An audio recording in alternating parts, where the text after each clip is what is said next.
So it's, in a certain way, it's a ritual of enjoying the mystery. Enjoying the mystery of life, and to explore it, to be a part of it, to experience ourselves as creative beings.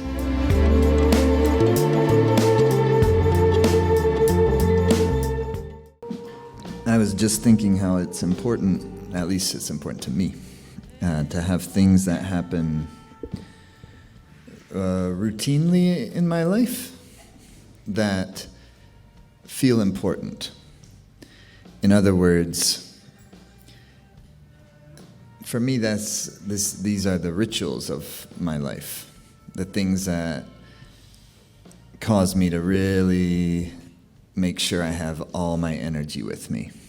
You know what I mean? Because there's a lot of things we can do that's just like, you can bring 70% of our energy to it, and you'll be doing just fine.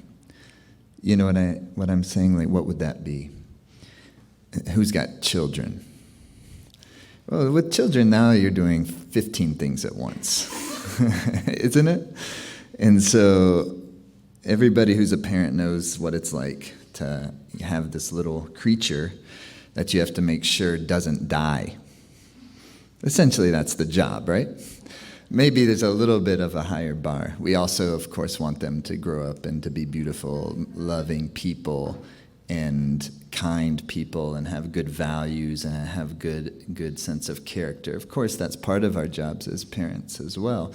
But also, these children are their own people. And all of us who have kids, we know that, because these kids, yes, they have some of us as the parents, but they have some that is absolutely independent of anything else. And so we're just custodians for a period of time, really, is the best we can do, and we do our best. And who knows how deep all these karmas run and all these different meaningful relationships that we have in our lives. So this is why, to me, prayer is essential. But I don't mean prayer in the sense of praying to even some... For me personally, I don't necessarily mean like praying in a way to a higher power to come do something for me, but rather to be in good communion and good communication with life, to know that this is way bigger than me and my little agendas of my own life and my own mind. There's something so much more that I don't understand. And I'm not trying to understand, really. I have a longing to understand, but it's so beyond comprehension what the real mystery of this thing is.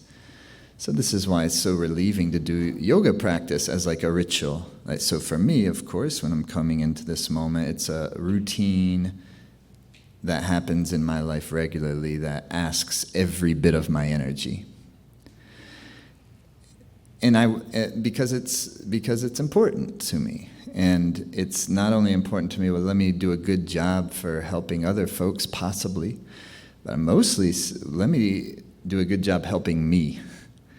I'm trying to be in the experience of myself when I'm experiencing myself in great substance.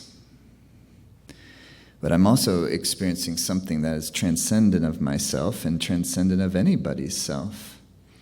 So it's, in a certain way, it's a ritual of enjoying the mystery. Enjoying the mystery of life, and to explore it, to be a part of it, to experience ourselves as creative beings, not just going through the routines that we have that very easily become mundane and need to be there. We have to make the dinner for the kids and for ourselves. The laundry keeps the infinite cycle of fucking laundry and dishes. This is householder life. Why hadn't I ever seen that mandala, the infinite cycle of laundry? We have seen that mandala, actually. This is when we see the mandala of samsara. It keeps going and going and going. But what I love about the tantric traditions is that the samsara is not some negative thing. Samsara meaning the realm of that is always in change. That which comes and that which goes. And beyond samsara is that which never changes, that which never dies. So the world of changing life is very simple. It's our bodies are always changing. They're getting older.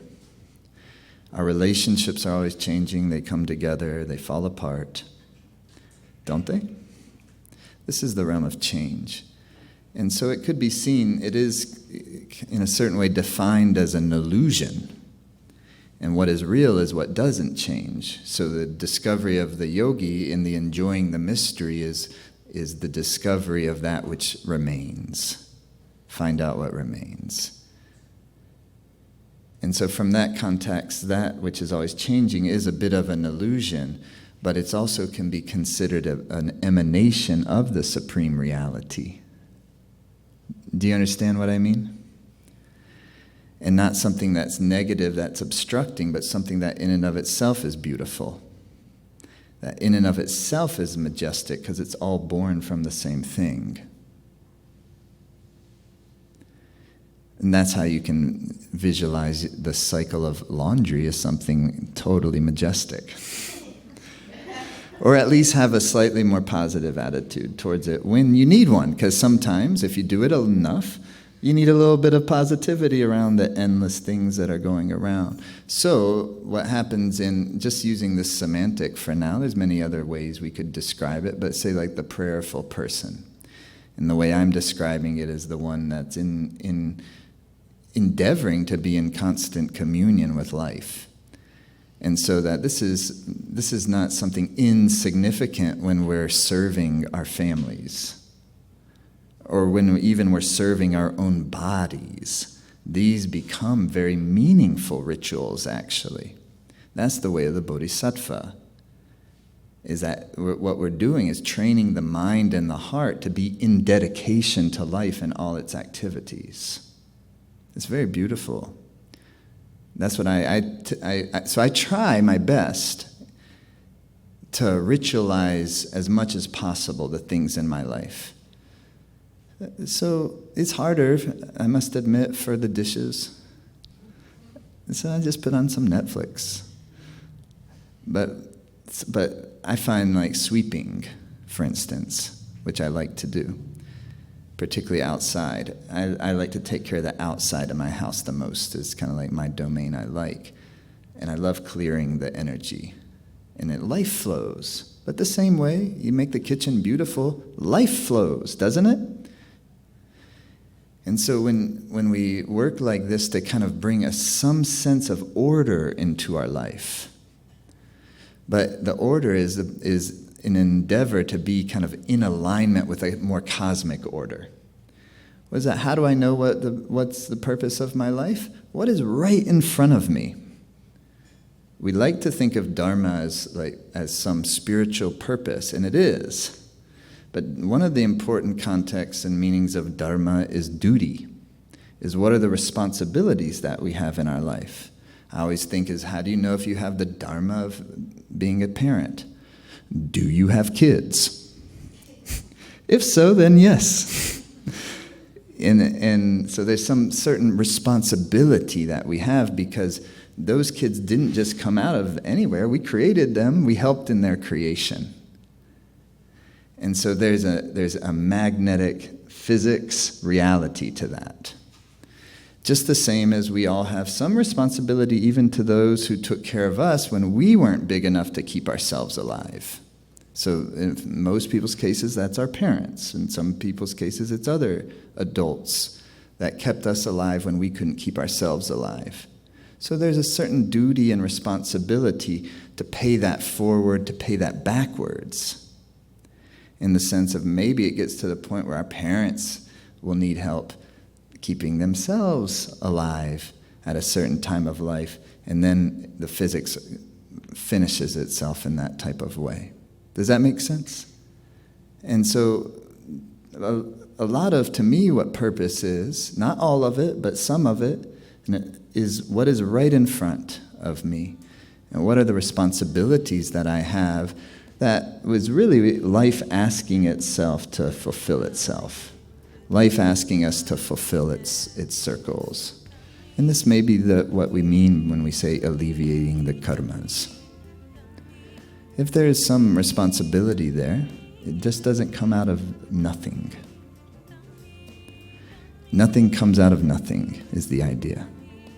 So if I have something, even though I might not wish this was my predicament and my scenario, but it's clearly what life is putting on my plate, well, then I can treat it as such, and I can treat it as something that's emanating from an intelligence that I don't quite understand, and a love that I don't quite fully understand. Hey, thanks for watching on YouTube. Best easy way to stay in touch with us. Hit the subscribe button here. You'll see our videos when they come up. If you enjoyed this one, hit the like button. It'll help more people see it, help the channel grow. I appreciate you watching.